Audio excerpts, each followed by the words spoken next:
বর্তমানে পিডিএফ নিয়ে কিন্তু আমাদের অনেক কাজ করতে হয়। ফর এক্সাম্পল পিডিএফকে আমাদের এডিট করা লাগে। অনেক সময় দেখা যায় যে আপনার একটা ডকুমেন্টস পিডিএফে পাঠালো, সেটার মধ্যে কিছু কারেকশন বা কোনো একটা নোটস আপনি আসলে হাইলাইটস করতে যাচ্ছেন। আবার দেখা গেছে যে পিডিএফটাকে আপনি আসলে ওয়ার্ডে বা পিকচারে কনভার্ট করতে যাচ্ছেন, সেটা করতে পারবেন। এছাড়াও দেখা গেছে যে আপনি আসলে সিগনেচার করতে যাচ্ছেন, তাহলে সেই ক্ষেত্রে প্রয়োজন হয় হচ্ছিল পিডিএফ সফটওয়্যার। সো আজকে আমরা আসলে আপনার সাথে ইন্ট্রোডিউস করে দিব এমন একটা পিডিএফ সফটওয়্যারের, যেটা আপনি যদি ইউজ করেন তাহলে সেই ক্ষেত্রে এটার মধ্যে এআই টেকনোলজি পাবেন। পিডিএফ থেকে আপনি আসলে ট্রান্সলেটও করতে পারবেন, ইভেন সামারিও মেক করতে পারবেন। ইভেন আপনি আসলে এক কথায় যদি বলতে চাই তাহলে সেই ক্ষেত্রে পিডিএফের A to Z পেয়ে যাবেন এই সফটওয়্যারের মধ্যে। সো অ্যাকচুয়ালি প্রথম থেকে ভিডিওটা শেষ পর্যন্ত দেখবেন, দেন গিয়ে যদি আপনার কাছে মনে হয় যে এই সফটওয়্যারটা আপনার দরকার আছে, দেন ডাউনলোড করে ইউজ করতে পারেন। সো চলুন শুরু করে আজকের ভিডিও। সো ভিডিও ডেসক্রিপশনে যে লিঙ্ক আছে সেখান থেকে ক্লিক করে সরাসরি চলে আসতে পারবেন হচ্ছিল SwifDoo PDFAll-in-One PDF সফটওয়্যার, যার মাধ্যমে কিন্তু আপনি আসলে এআই দিয়ে এডিট করতে পারবেন। এডিট আছে, কনভার্ট আছে, ভিউ আছে, কম্প্রেস আছে আপনি যদি কম্প্রেস করতে চান, এছাড়াও ম্যানেজ আছে এবং ই সাইন কিন্তু আপনি আসলে এটার মধ্যে অ্যাড করতে পারবেন। এক্ষেত্রে ফ্রি অফ কস্ট আপনি আসলে সাইনটা অ্যাড করতে পারবেন। সো এখানের মধ্যে আরও কিছু ইনফরমেশন দেওয়া আছে, যেমন হচ্ছিল কী কী অপশন আপনি পাবেন, সকল ইনফরমেশন পেয়ে যাবেন। সো ডেফিনেটলি তাদের টার্মস অ্যান্ড কন্ডিশন পড়ে যদি আপনার কাছে এগ্রি মনে হয়, দেন হচ্ছিল আপনি এটাকে ডাউনলোড করতে পারেন। এই ক্ষেত্রে অবশ্যই আপনাকে আসলে পারচেস করে ইউজ করতে হবে। আগে দেখে নেন যে ইউজ কেসটা কি। প্রথমে ডাউনলোড হয়ে যাবে, দেন ওকে করবেন, সাথে সাথে ইনস্টল হয়ে গেল। এর মধ্যেই কিন্তু আপনার হচ্ছিল পুরো ইউজার গাইড দেওয়া আছে। পুরো ফুলটা পড়ে নিলে আপনি আসলে পিডিএফের আপনার আসলে বস হয়ে যাবেন, মানে পিডিএফ এডিটিংয়ের বস হয়ে যাবেন বলা যায়। কারণ হচ্ছে যে এটার মাধ্যমে আপনি সকল কিছু করতে পারবেন। ইভেন আপনি কোনো প্রেজেন্টেশন যদি মেক করতে চান সেটাও পারবেন। ইভেন আপনি যদি কোনো বুক রিডিং করতে চান সেটাও পসিবল। এখানের মধ্যে দেখতে পাচ্ছেন যে আপনি সিলেকশন করে এখান থেকে কিছু অপশন সাজেস্ট করবে। আপনি যদি আন্ডারলাইন করতে চান সেটা করতে পারবেন, আপনি যদি আসলে গ্রামার কারেকশন করতে চান সেটা করতে পারবেন, কালার চেঞ্জ করতে চান সেটা করতে পারবেন, এডিট করতে পারবেন। এখানের মধ্যে দেখতে পাচ্ছেন যে এআই অপশন আছে, যেটা অবশ্যই পারচেস করে ইউজ করার ক্ষেত্রে কাজে লাগাতে পারবেন। এছাড়াও ট্রান্সলেট করতে পারবেন, হাইলাইট করতে পারবেন। এখান থেকে জাস্ট হচ্ছিল হাইলাইটার আছে, আপনি যদি চান যে হাইলাইটার করতে চান, এবং এই ক্ষেত্রে কালারও চেঞ্জ করে করে করতে পারবেন। এছাড়া হচ্ছিল ট্রান্সলেটর আছে। এছাড়া হচ্ছিল আপনার এখান থেকে ওই যে অপশন দেখালাম, এখানে এক্সপ্লেনেশন আছে অ্যান্ড আদার্স অপশন আছে, যেগুলো চাইলে আপনি ইউজ করতে পারেন। এছাড়াও যে কোনো আপনার হচ্ছিল প্যারাগ্রাফ বলেন বা যে কোনো স্টাইলটাকে সেট করে নিতে পারবেন নিজের মতো করে। যদি অ্যালাইনমেন্ট করতে চান কোনো একটা পিডিএফকে, সেটা করতে পারবেন, বা নতুন কোনো পিডিএফ জেনারেট করার ক্ষেত্রেও কিন্তু চাইলে আপনি আসলে এটাকে ইউজ করতে পারবেন, বিশেষ করে এডিটের কাজে। এবং হচ্ছিল মানে এক কথায় যদি বলতে চাই পিডিএফের অল ইন ওয়ান সফটওয়্যার এটা। এখানের মধ্যে দেখতে পাচ্ছেন জুম অপশন আছে অ্যান্ড কতটুকু কী করতে চাচ্ছেন। দেন হচ্ছিল ক্রিয়েট ওয়ান, আপনি যদি নতুন করে ক্রিয়েট করতে চান সেটা। এডিট অল আছে। দেন হচ্ছিল অনেক অপশন আছে, যেমন হচ্ছিল আপনি কনভার্ট যদি করতে চান করতে পারবেন, পিডিএফ টু ওয়ার্ড কনভার্ট করতে পারবেন, মানে ওয়ার্ড ফাইলে যদি ট্রান্সফার করতে চান। পিডিএফ টু এক্সেলে পারবেন, পিডিএফ টু পিটিতে মানে ডাবল পিটিতে পারবেন।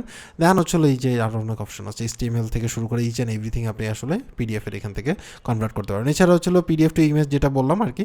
সো অনেকের ক্ষেত্রে প্রয়োজন হয় ইমেজ টু, আপনার অনেকে প্রিন্ট আউট করেন, সেই ক্ষেত্রে ইউজ করতে পারবেন যদি আপনার দরকার হয়ে থাকে।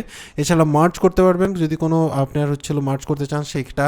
এবং হচ্ছিল এখানের মধ্যে ইনসার্ট করতে পারবেন ব্ল্যাঙ্ক পেজ, নিউ পেজ, বা অন্য কোনোটার সাথে একটা ম্যাচ করাতে চাচ্ছেন সেটা। এছাড়া হচ্ছিল রিড করতে পারবেন, আপনি যদি বুক স্টাইলে রিড করতে চান সেটা পসিবল। অ্যান্ড কুইক ট্রান্সলেশন তো অপশন আছেই। এছাড়া হচ্ছিল এখানের মধ্যে আরও কিছু অপশন আছে, যেটা আপনি আসলে সাইজিং অ্যান্ড পেজগুলো আপনি দেখতে পারবেন, কমেন্টসগুলো অ্যাড করতে পারবেন। অ্যান্ড হচ্ছে অ্যাটাচমেন্ট যদি কোনো অ্যাড করতে চান সেটাও পসিবল এখানের মধ্যে।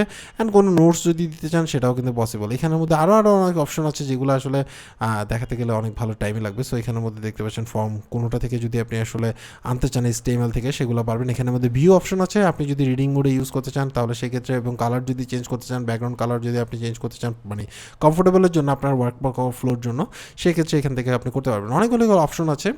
আমরা এখানে থিমগুলো আছে। দেন হচ্ছিল এখানে স্লাইডার আছে।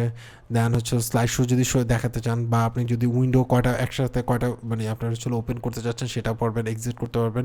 রুলার আছে, রুলার সাইজগুলো দেখতে পারবেন, এবং অনেক অপশন। মানে এক কথায় যদি বলতে চাই পিডিএফ দিয়ে আপনি আসলে যেটা মন চায়, মানে যা মন চায় সেভাবে আপনি করতে পারবেন। কুইক ট্রান্সলেশন আছে, কারণ আপনি একটা লেখা বুঝতেছেন না, সেটাকে জাস্ট হচ্ছে সিলেক্ট করে কুইক ট্রান্সলেট করে নিতে পারবেন।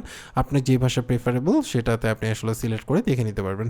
ইজি ওয়ে, প্রত্যেকটা জিনিসই ইজিলি করা যায়, মানে একদম ইজি টু আন্ডারস্ট্যান্ড। যারা আসলে একদমই কম বুঝেন তারা জাস্ট হচ্ছে মাউস পয়েন্টারটা ওইখানে রাখলেই কিন্তু ডিটেলস দেওয়া যায়। এখানে অ্যারো চিহ্ন, লাইন টাইন দেওয়া থেকে শুরু করে পেন্সিল ইউজ করা, তার ইরেজার আছে, তারপরে মার্কার আছে, শার্পনার আছে, দেন অনেক অপশন। মানে আপনি হচ্ছে হলো এখানে নোট যদি দিতে চান, কালার চেঞ্জ করতে চান, erasing tool already told you, attachment আছে। দেন হচ্ছে হলো চেকবক্স আছে, যদি আপনি কোনো কিছু দিতে চান। এছাড়াও কোনো কিছু যদি আপনি আসলে অ্যাড করতে চান, পিকচার যদি অ্যাড করতে চান ইনসার্ট করতে পারবেন। অ্যান্ড দেন আরও অনেক অপশন আছে, ক্রপ আছে, পেজ সেটআপস আছে। আপনি যদি পেজ সেটআপ করতে চান এখানের মধ্যে, এখানে পেজ অ্যাডজাস্টমেন্ট না আদার্স অপশনগুলো পেয়ে যাবেন। পেজ সেটআপ আছে, তারপরে ব্যাকগ্রাউন্ড যদি চেঞ্জ করতে চান সেটা পসিবল, এবং এই ক্ষেত্রে আপনি যদি ওয়াটারমার্ক অ্যাড করতে চান সেটাও কিন্তু আপনি আসলে এখানের মধ্যে ওয়াটারমার্কও অ্যাড করতে পারবেন। সো ফর কনভার্টিংয়ের ক্ষেত্রে অলরেডি যেগুলো দেখালাম সেটা পেজগুলো আপনি দেখতে পারবেন। পেজগুলো আপনি এখানে পেজ ভিউতে যেতে পারেন। এখান থেকে হচ্ছিল সিগনেচার অ্যাড করার অপশন আছে এখানের মধ্যে, যে বললাম আপনি হচ্ছিল সিগনেচার অ্যাড করবেন বা আপনার হচ্ছিল কোনো প্রকার ওয়াটারমার্ক যদি অ্যাড করতে চান সেটা আপনি এখানের মধ্যে থেকে অ্যাড করতে পারবেন। সেটাও লগও করতে পারবেন। অনেক অপশন আছে, যে আপনি যদি লক সেট করতে চান সেটাও করতে পারবেন। এই আসলে টোটাল ডিটেলস। সো ভিডিও ডিসক্রিপশনে লিঙ্ক আছে, যদি আপনার প্রয়োজন হয় তাহলে ডাউনলোড করে নিতে পারেন, এন্ড প্রাইসটাও দেওয়া আছে। সো বুঝতেই পারছেন যে এটার মধ্যে কিন্তু অনেক ধরনের ফাংশন আছে, যেটার মাধ্যমে আপনি আপনার পিডিএফকে যে কোনো অপশনে বা যে কোনোভাবে কনভার্ট করে বা যে কোনোভাবে হচ্ছে স্ট্রাকচার দিয়ে নতুন এলিমেন্ট অ্যাড করে, মানে এক কথায় যদি বলতে চাই তাহলে সেই ক্ষেত্রে পিডিএফের যে কোনো কিছু আপনি আসলে এই সফটওয়্যারের মাধ্যমে করতে পারবেন। এরপরেও আসলে ইউজ করবেন না করবেন এটা টোটালটা আপনার উপর ডিপেন্ড করে। আমরা জাস্ট হচ্ছে এই সফটওয়্যারটাকে আপনার সাথে ইন্ট্রোডিউস করে দিলাম। সো ভিডিও ডিসক্রিপশনে লিঙ্ক আছে, সেখান থেকে গিয়ে দেখে আসতে পারেন। সো আজকে এই পর্যন্ত। অ্যাকচুয়ালি আপনার কাছে পিডিএফের এই সফটওয়্যারটা কেমন লাগছে সেটা অবশ্যই কমেন্টস করে জানাবেন। সবাই ভালো থাকবেন, আল্লাহ হাফেজ।